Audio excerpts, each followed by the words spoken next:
Hello दोस्तों, आज हम साधारण ब्याज सिंपल इंटरेस्ट का टाइप 2 पढ़ने जा रहे हैं। और जिन्होंने मेरी पिछली वीडियो नहीं देखी है, मैं यहाँ पर आई बटन पे आपको लिंक दे दूंगा, यहाँ पर आ जाएगा।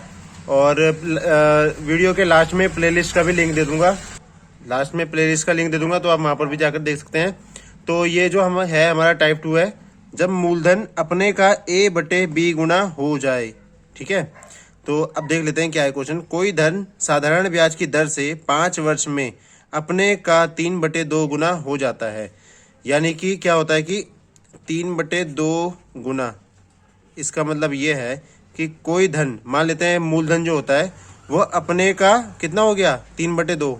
तो ये जो नीचे वाली होती है ये होती है बेस वैल्यू, यानी कि इसी के बारे में बात हो रही है कि कोई चीज 2 रुपए की थी, यानी कि मूलधन 2 था, तो 5 साल में वो कितना हो गया 3 हो गया। तो ये जो 5 साल में 3 हुआ ये है हमारा मिश्र धन, ये है हमारा मिश्र धन, और ये है हमारा मूलधन।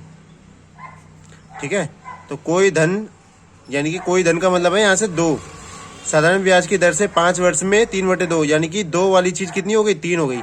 तो यहाँ से हम ब्याज पता लगा लेंगे कि हमारे पास 2 रुपए थे, 5 साल में 3 रुपए हो गए, इसका मतलब ब्याज कितना हो गया 3 - 2, क्योंकि मिश्र धन में से मूलधन घटा दिया तो ब्याज हो गया 1।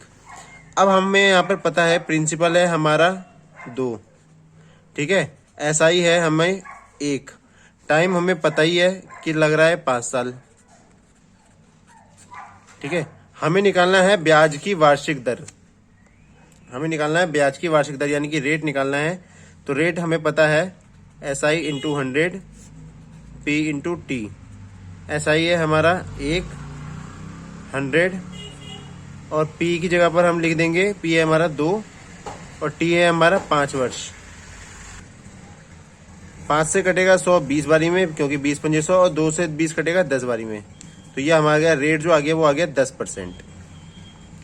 चलिए अगले क्वेश्चन की तरफ चलते हैं। रमेश ने सुरेश को कुछ पैसे साधारण ब्याज की दर पर उधार दिए। अवधि के अंत में सुरेश ने 6/5 धन वापस किया। यानी कि 6/5 धन का मतलब यह है कि ये होती है हमारी बेस वैल्यू, यानी कि 5 धन उसने लिया था तो 6 धन उसने वापस कर दिया। यानी कि सुरेश ने जो पैसे दिए, रमेश ने सुरेश को जो पैसे दिए थे, रमेश ने दिए थे 5, सुरेश ने वापस किए उसको 6।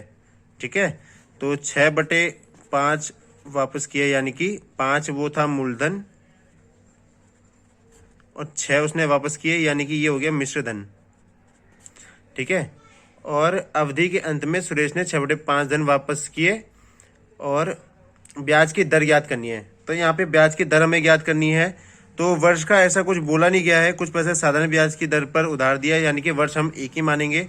तो हमें निकालनी है यहाँ पे दर, यानी कि रेट निकालना है हमें। तो रेट हो जाएगा हमारा SI × 100 P × रेट निकालना है P × T।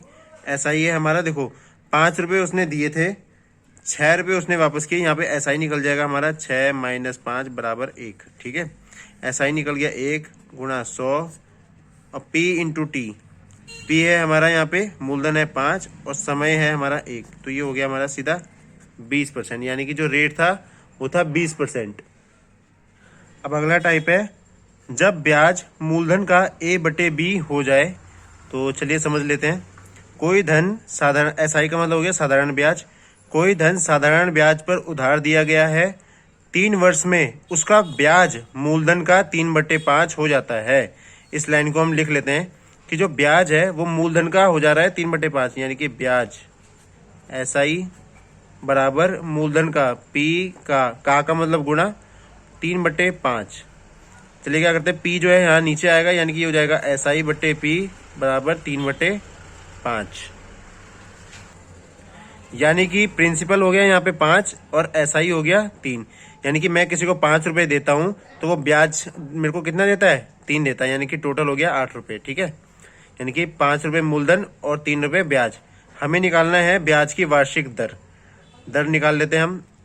दर के लिए हमें पता है rate SI × 100 P × T। SI हमें पता है, SI के सामने 3 है, × 100। P हमें पता है प्रिंसिपल 5, और समय T हमें पता है कि 3 वर्ष लिखा हुआ है यहाँ पे 3 से 3 कट गया, 5 से 100 कटेगा 20 बारी में, यानी कि रेट हो गया हमारा 20%। अगला क्वेश्चन है, साधारण ब्याज पर दिए गए किसी धन का ब्याज उस धन के 3/16 के बराबर है। यदि समय की वर्षों में संख्या दर की 3 गुने के बराबर है तो ब्याज की दर क्या होगी। तो जैसा क्वेश्चन लिखा हुआ है पहले हम वैसा कर लेते हैं। तो जैसा क्वेश्चन में लिखा है कि जो धन का जो ब्याज है वो उस धन के 3/16 के बराबर है, यानी कि ब्याज जो है वो धन के यानी कि प्रिंसिपल के 3/16 के बराबर है। ठीक है, एसआई जो है वो प्रिंसिपल का 3/16 के बराबर। ठीक है, यानी कि हम आगे बढ़ते हैं तो पी नीचे चले आएगा, यानी कि हो जाएगा SI/P बराबर 3/16। यानी कि अगर मेरा मूलधन 16 रुपए है तो मेरे को ब्याज कितना मिल रहा है, 3 रुपए। ठीक है, अब हम आ जाते हैं यहाँ पे समय की वर्षों में संख्या दर के 3 गुने की बराबर है। तो अगर हम यहाँ पे माना जो दर है, माना जो रेट है वो है X%। ठीक है, तो जो समय की वर्षों में संख्या दर की 3 गुनी है, यानी कि जो समय है वो इसका कितना है, दर का 3 गुना है। तो समय जो हो जाएगा वो है दर की 3 गुनी। दर है हमारी x गुणा 3, यानी कि समय हो गया 3x। ठीक है, अब इसको आगे सॉल्व करते हैं। हमें निकालना है ब्याज की दर, निकालनी है ब्याज की दर, यानी कि रेट निकालना है हमें। रेट हमें निकालना है R बराबर, यहाँ पे हो गया SI/100 P/T। चलिए R की जगह पे मैं लिख दूंगा X बराबर SI हमें पता है कितना है, 3/100, और मूलधन मुझे पता है यहाँ पर P बराबर यहाँ पे 16, और T बराबर T हमने यहाँ पे निकाला है कि जो दर की है 3 गुनी, यानी कि समय T बराबर X गुणा 3, यानी कि हो जाएगा 3x। ठीक है, उसके बाद क्या करेंगे हम, ये 3 से ये 3 कट गया, और ये जो x है ये जाएगा इधर गुणा में, ये हो जाएगा x² बराबर x इधर चला गया, यहाँ पे बचा हमारा 100/16। अब क्या करेंगे हम, यहाँ से स्क्वायर हटाएंगे तो यहाँ लगेगा अंडर रूट, x बराबर अंडर रूट 100/16। 100 किसका 100 का रकम वो निकालेंगे तो ये होगा 10 और ये होगा 4, 10/4, यानी कि 2 से कट जाएंगे, 2 दूनी 4, 2 पंजे 10, 5/2। रेट आ गया हमारा कितना, क्योंकि रेट हमने माना था 5/2%। यहाँ पर अंडर रूट 100 का मतलब है कि अगर हम किसका स्क्वायर करें कि 100 है, तो हम 10 का स्क्वायर करेंगे तो 100 आता है। तो ये अंडर रूट 100 का मतलब हो गया 10 बाहर आ जाएगा, और 16 किसका है, 16 का अंडर रूट अगर हम करेंगे तो 4 आएगा।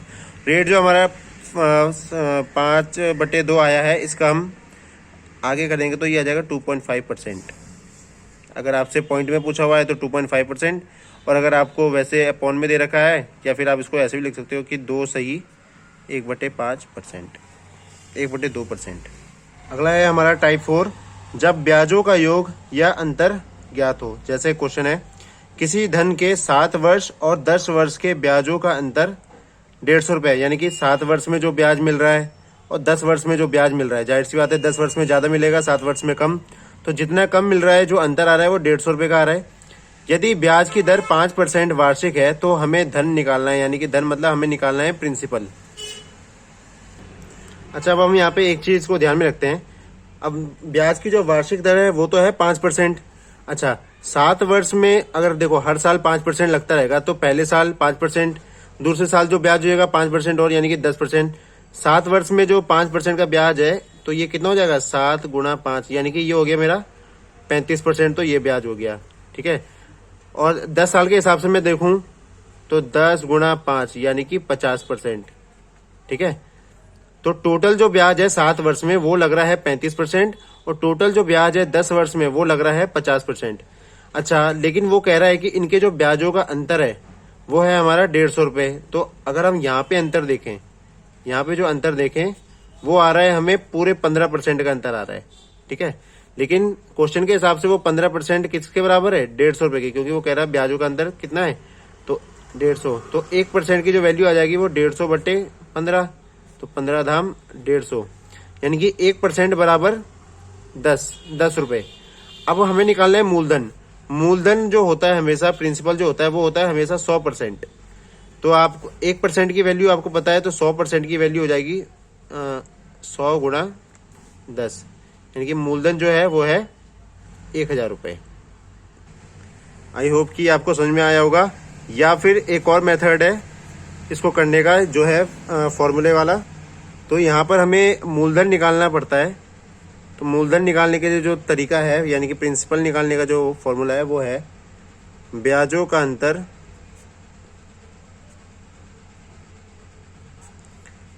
अंतर गुणा 100 बटे दर गुणा समयों का अंतर। चलिए इस वाले को इसमें फिट बिठा के देखते हैं। मूलधन तो हमें पता ही नहीं है, मूलधन तो हमें ज्ञात ही करना है। ब्याजों का अंतर हमें पता चल रहा है कि यहाँ पे 150 है, क्योंकि उसने दे रखा है। तो ब्याजों का अंतर है हमारा 150 गुणा 100, दर हमें पता ही है, यहाँ पे दे रखी है 5%, तो ये हो गई 5% गुणा। उसके बाद उसने बोला है समयों का अंतर।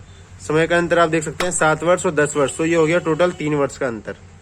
ठीक है, 5 से कट गया, 5 दिया 15, यानी कि ये हो गया 30।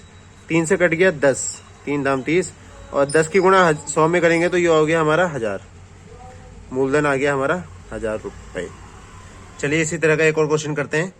एक व्यक्ति ने बराबर धन 6% वार्षिक दर पर राम को दिया 8 वर्ष के लिए और श्याम को दिया 10 वर्ष के लिए। मतलब कोई पैसा है, बराबर पैसा, राम को तो 8 साल के लिए दिया और श्याम को दिया 10 साल के लिए, लेकिन जो दोनों का रेट जो था वो 6% था। ठीक है, दोनों से व्यक्ति को कुल 2160 रुपये ब्याज प्राप्त हुआ, यानी कि जो एक्स्ट्रा पैसा प्राप्त हुआ, यानी कि जो ब्याज प्राप्त हुआ दोनों से मिला करके वो 2160 रुपये। तो प्रत्येक को दिया गया धन ज्ञात कीजिए। चलिए पहले हम देख लेते हैं परसेंटेज के हिसाब से कितना लोगों पे जा रहा है। तो जो राम का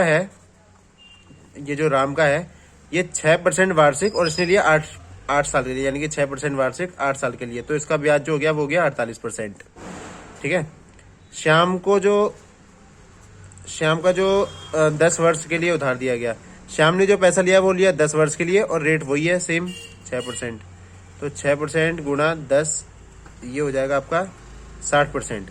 ठीक है, तो अब जो व्यक्ति था जिसने पैसे उधार दिए थे, उसको टोटल ब्याज राम से मिल रहा है 48%, श्याम से मिल रहा है 60%। तो टोटल ब्याज हो गया उसका 48% प्लस 60% बराबर 48 और 60 हो गए आपके 108%। ठीक है, ये तो केवल ब्याज ही ब्याज है, और ब्याज जो मिल रहा है वो मिल रहा है 2160 रुपये, यानी कि 108% जो है वो है 2160 के बराबर।